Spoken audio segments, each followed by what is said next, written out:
This is OwlUp, where learning happens in minutes, not hours. For a deeper journey, explore all our courses at owlup.co. Now, let's dive in.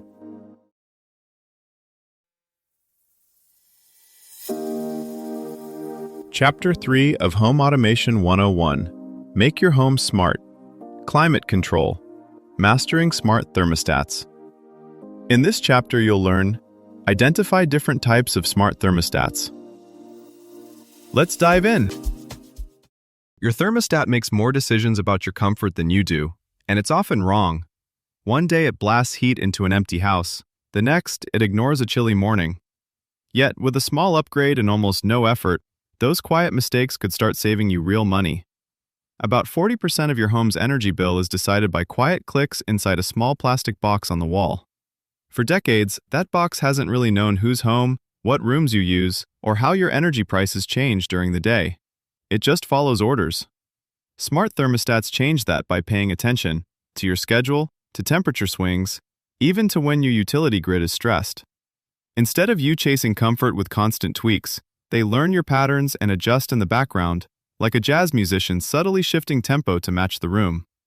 In this episode, we'll dig into what smart really means here: the sensors, apps, and algorithms that can trim 10 to 20% off heating and cooling, how to tell marketing hype from real savings, and simple setup choices that separate meh results from genuinely smarter climate control. But smart doesn't mean hands-off magic. These devices still reflect the choices you make when you first set them up: where you mount them, which rooms you care about most, how aggressively you trade a cooler house for a lower bill, and whether you let them share data with your utility. Some prioritize learning your patterns, others focus on tight scheduling or room-by-room tweaks.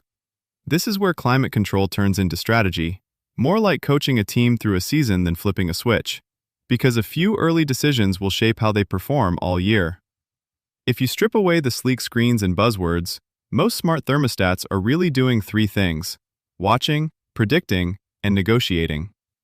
Watching starts with more than just one temperature reading in a hallway. Some models add motion sensors, door-window sensors, or satellite sensors in key rooms. That matters because the device isn't just reacting to 72 degrees Fahrenheit, it's trying to detect patterns like bedrooms get stuffy at 10 p.m., or the living room only matters on weeknights. The richer the picture, the less you need to micromanage. Predicting is where the smart label is earned, or exposed. Two thermostats set to the same schedule can behave very differently. A basic one might slam the heat on at 6 a.m. A more advanced model quietly starts earlier on cold mornings because it has learned how sluggish your particular home is. It also considers inertia. Once your walls, floors, and furniture are warm or cool, they coast. Think of it like a basketball coach timing substitutions so the team never fully runs out of energy. The goal is smooth performance, not dramatic bursts. Negotiating is the part most people skip, and it's where the money is. Modern devices can react to more than time of day. They can honor time of use prices, pre-cool before expensive evening peaks, or accept utility events that nudge your set point a degree or two when the grid is under strain. If your local utility pays bill credits for this, you're essentially renting out a small slice of flexibility in exchange for lower costs. Hardware choices shape all of this. Some models are better with heat pumps or radiant systems. Others add wireless room sensors, useful if your hallway is nothing like your bedroom.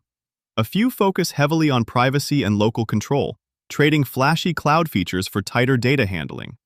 Pay attention to which ones clearly support your HVAC type, offer occupancy or room level sensing, and expose controls you actually care about, like humidity targets or granular schedules. Because in practice, the biggest wins don't come from fancy graphics. They come from matching the thermostat's strengths to the quirks of your home and the way you live in it.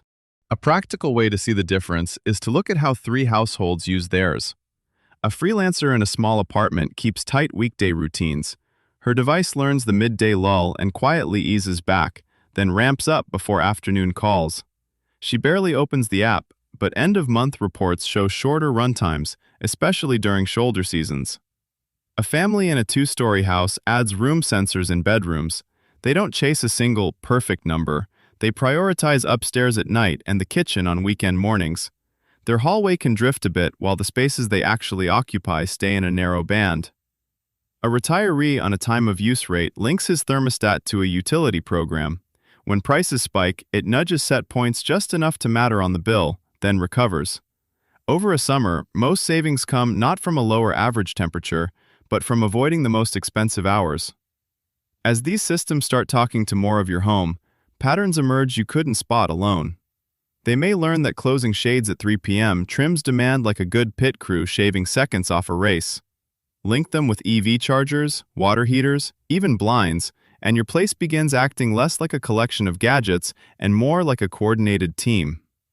The open question is how much control you'll keep versus what you'll gladly trade for lower bills and less hassle. The next step isn't buying more gear, it's deciding what you want your home to prioritize: lowest bill, lowest carbon, or least thinking. Many thermostats can show estimated emissions, forecasted costs, even suggest small tweaks like shifting laundry time.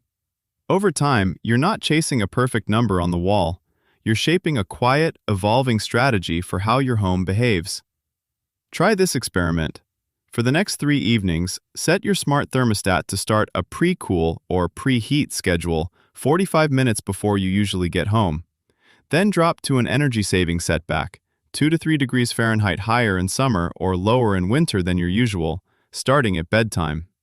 Turn on any available features like geofencing and occupancy sensing so the thermostat can auto-adjust if you come home early or leave unexpectedly. Each day, check the app's energy report and compare how often your system ran and how comfortable you felt on a 1 to 10 scale. At the end of the 3 days, either keep the schedule that gave you the best comfort to runtime ratio, or tweak the set points by 1 degrees Fahrenheit and run it again for another mini test. This was OwlUp, your daily step forward. To keep learning with structured courses and more insights, go to owlup.co. Until tomorrow!